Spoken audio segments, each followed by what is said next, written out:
तो पिछली क्लास में हमने ऑक्टाहेड्रल कॉम्प्लेक्सेस के लिए क्रिस्टल फील्ड स्प्लिटिंग पढ़ी थी। ठीक है, इसका मतलब क्या है ये मैंने आपको समझाया था। अष्टफलक होता क्या है, व्हाट इज ऑक्टाहेड्रल ज्योमेट्री, बताइए ना कि ये एक स्क्वायर है, ये हालांकि ये स्क्वायर नहीं है, ये एक रेक्टेंगल है, ये आयत है, वर्ग नहीं है, पर इसको वर्ग माने तो ये इसके ऊपर एक नीचे एक फलक ये, दो फलक ये, तीसरा फलक ये, चौथा फलक ये और चार फलक, अष्टफलकीय ज्यामिति। तो अष्टफलकीय संकुल के लिए क्रिस्टल क्षेत्र विपाटन ये हमने पिछली टर्म में पढ़ा। उसमें हमने इंपॉर्टेंट चीज क्या है कि लिगेंड के पहुंचने की दिशा, लिगेंड के पहुंचने की दिशा यहाँ पे बहुत महत्वपूर्ण है। ठीक इसी तरह लिगेंड के पहुंचने की दिशा दूसरा जो हमारा आज का टॉपिक है उसमें भी बहुत महत्वपूर्ण है कि चतुष्फलकीय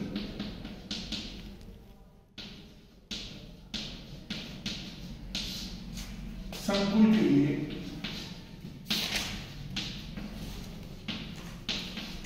क्रिस्टल क्षेत्र विपाटन।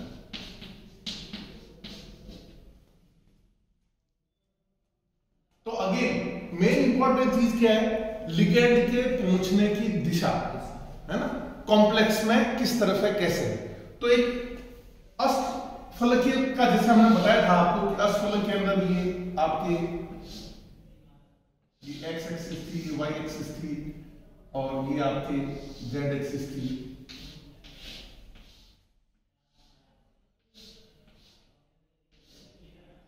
ये आपके अष्टफलक ज्यामिति थी, है ना, ये इसको x कह दो, इसको y कह दो और ये आपका z।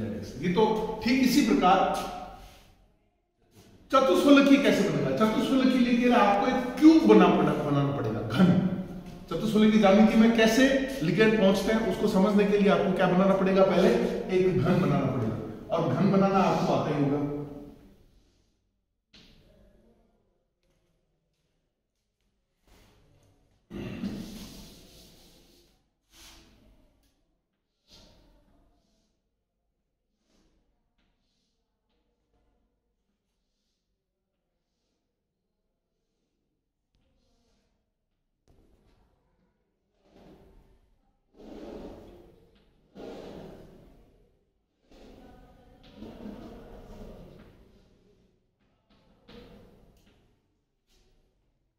घन के जो चार कॉर्नर्स हैं, ये एक कॉर्नर अपोजिटली डायरेक्टेड जो चार कोने हैं, जैसे मैंने ये एक कॉर्नर लिया तो इसका अपोजिट डायरेक्शन क्या हो गया, ये, ठीक है, इसका अपोजिट डायरेक्शन हो गया ये, और इसका अपोजिट डायरेक्शन हो गया ये घन के चार अपोजिटली डायरेक्टेड कॉर्नर हो गए। लिगेंड के पहुंचने की जो दिशा है, ये सपोज आपका metal ion, this is suppose your metal ion. तो लिगेंड के पहुंचने की दिशा एक घन के चार विपरीत दिशाओं में स्थित कोनों की ओर से होती है। ये लिगेंड के पहुंचने की दिशा है। What is this? This is the direction of the approach of the ligand. Ligand किस दिशा में पहुंच रहा है, तो एक घन के विपरीत कोनों पर स्थित चार पॉइंट्स यदि हम लें तो लिगेंड इन चार पॉइंट्स की दिशा में धातु आयन की तरफ पहुंच रहा है। किस संरचना में? चतुष्फलकीय संरचना में। और ये मान लो इसकी कलर चौक है,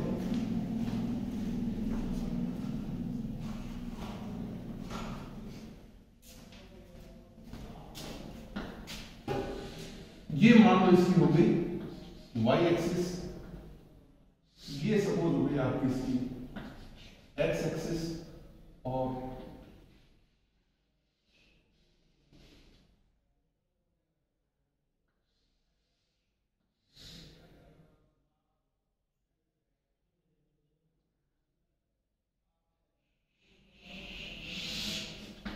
ये उसकी हो गई आपकी z एक्सिस,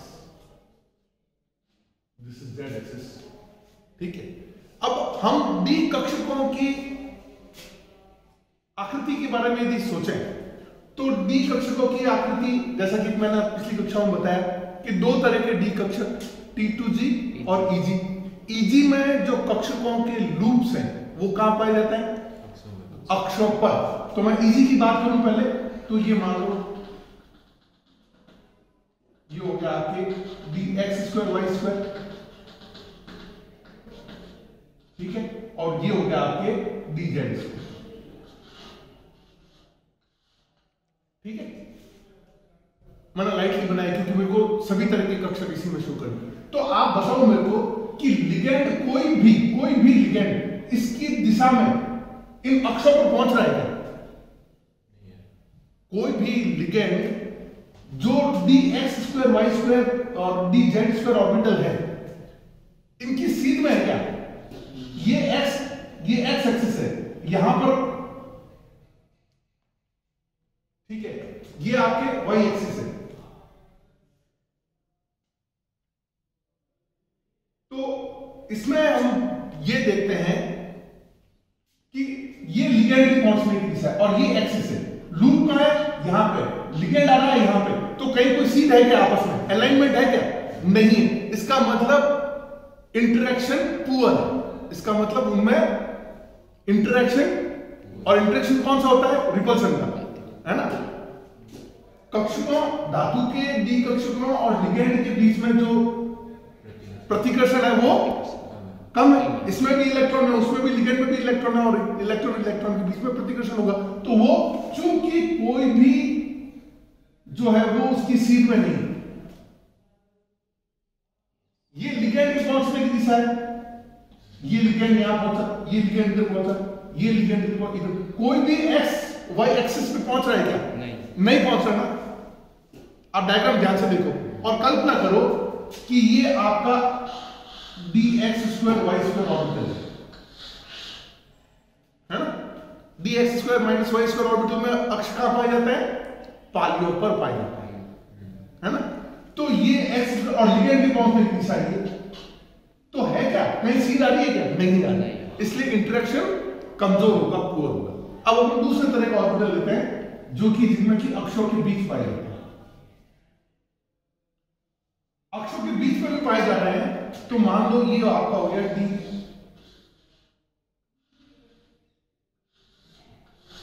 ये dx²।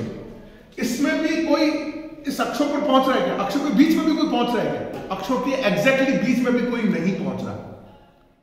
अक्षों के बीच में भी कोई नहीं पहुंच रहा।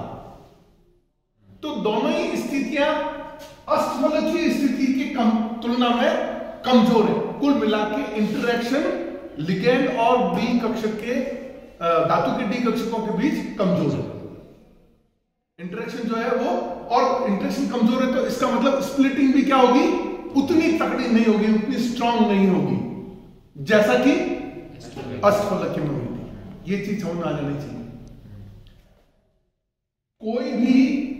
कोई भी डी कक्षक लिगेंड के पहुंचने की, न तो T2G और न ही EG, लिगेंड के पहुंचने की दिशा में स्थित है। ये पॉइंट नोट करो।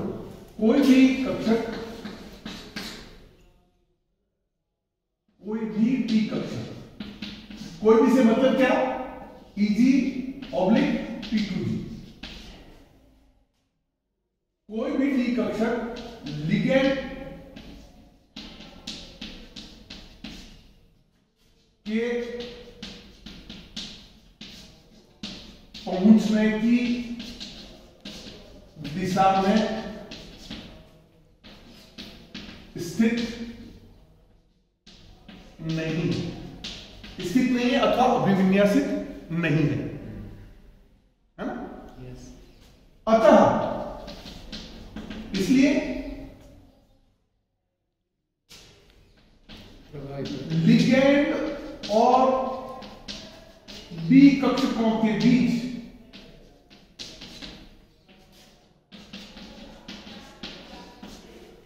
लिगेंड और डी कक्षकों के बीच अष्टफलकीय संकुल की तुलना में, अष्टफलकीय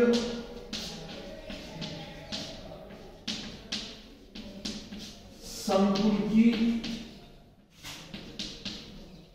तुलना में क्या कमजोर होगा? इंटरेक्शन, है ना। प्रतिकर्षण अथवा अंतरक्रिया,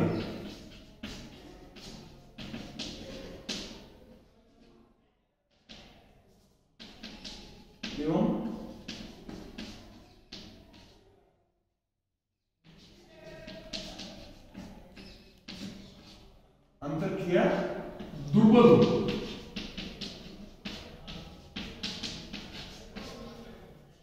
ये मैं किसकी बात कर रहा हूं? ये मैं इसकी बात कर रहा हूं जब हम चतुष्फलकीय संकुल बनाते हैं।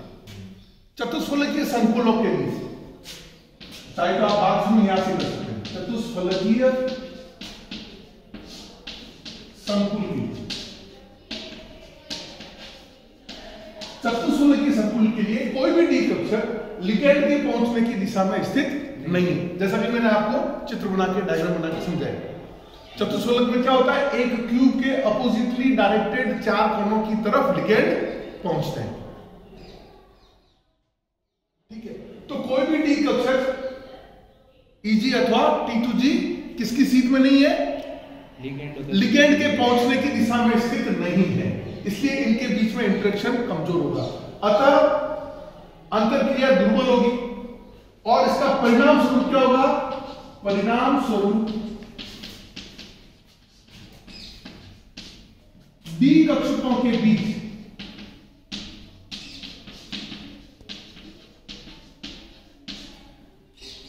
जो स्प्लिटिंग है, विपाटन है, विपाटन कम होगा, अर्थात क्रिस्टल फील्ड स्प्लिटिंग एनर्जी कम होगी।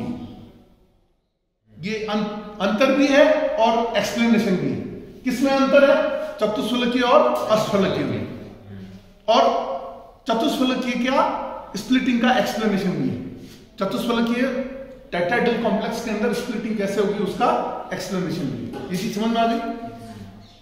तो कोई भी उसकी सीध में नहीं है। अब होगा क्या? कंपेरेटिवली, तुलनात्मक रूप से, इंपॉर्टेंट पॉइंट सेकंड है कि तुलनात्मक रूप से जो ईजी कक्षक है,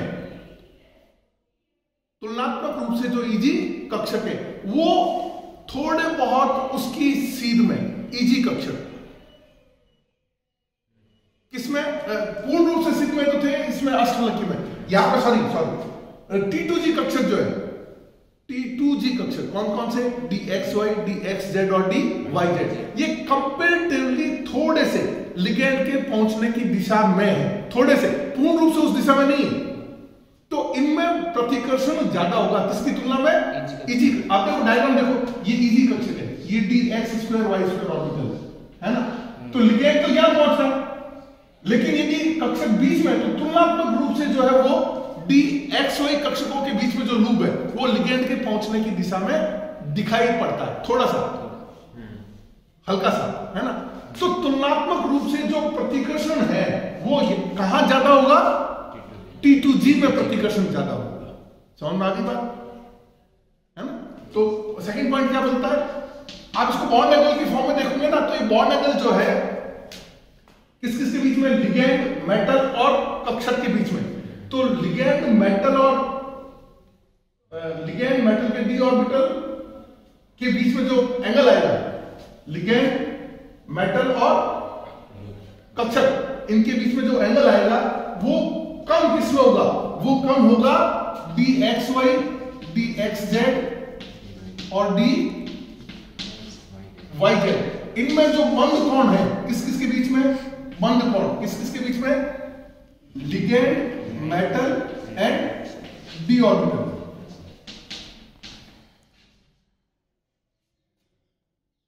ये जो बंद कोण है, ये इसमें जो है वो तुलनात्मक रूप से कम होगा और किसमें ज्यादा होगा? DX² माइनस Y² और DZ² में यही कोण जो है वो ज्यादा होगा। ठीक है, तो तुलनात्मक रूप से लिगैंड के पहुंचने की दिशा में कौन है नजदीक? ये है। तो इनमें प्रतिकर्षण ज्यादा होगा और इनमें प्रतिकर्षण कम होगा। ठीक है, अब देखिए ये सेकंड पॉइंट इंपॉर्टेंट है, इसमें आपको बॉन्ड एंगल भी बता सकते हैं हम।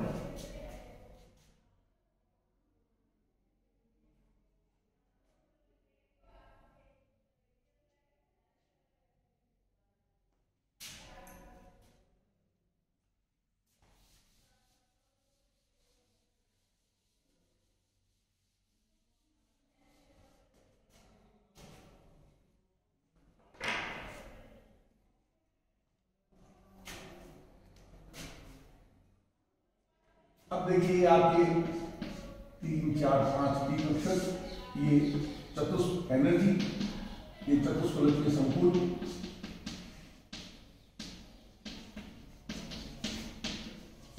में डी कक्षकों का अंतर है।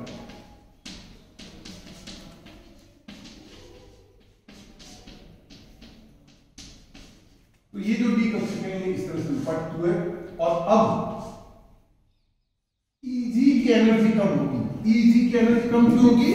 क्योंकि ये जो बॉन्ड एंगल है ये तो है ज्यादा, और dx और d है ना, तो बॉन्ड एंगल जहां ज्यादा होगा वहां इंटरेक्शन कम होगा और इसलिए उसकी एनर्जी कम होगी। तो इसमें है बॉन्ड एंगल ज्यादा हो गया ना, तो इंटरेक्शन कम हो गया, तो इसकी एनर्जी कम होगी, और इसमें कम है, इंटरेक्शन ज्यादा हो गया तो एनर्जी कम किसकी होगी? Eg, और P2G की क्या हो जाएगी? इस तरह से ये स्प्लिटिंग होगी, और इस स्प्लिटिंग को क्या कहेंगे? Delta T, delta tetrahedral. ये मेटल मुक्त अवस्था में है, ये डी कक्षकों की एवरेज एनर्जी है। जब लिगेंड वहां पे पहुंचा चतुष्फलकीय संकुल के रूप में, घन के क्यूब के 4 कोनों की तरफ से, विपरीत दिशा के 4 कोनों की तरफ से जब लिगेंड पहुंचा तो स्प्लिटिंग हुई, और ये डेल्टा टेट्राहेड्रल आपको कहा। ठीक है, अब यहां पर कितनी कम होगी एनर्जी? इसमें -0.6 डेल्टा टेन कम होगी, और इसमें एनर्जी बढ़ जाएगी कितनी? -0.4 डेल्टा।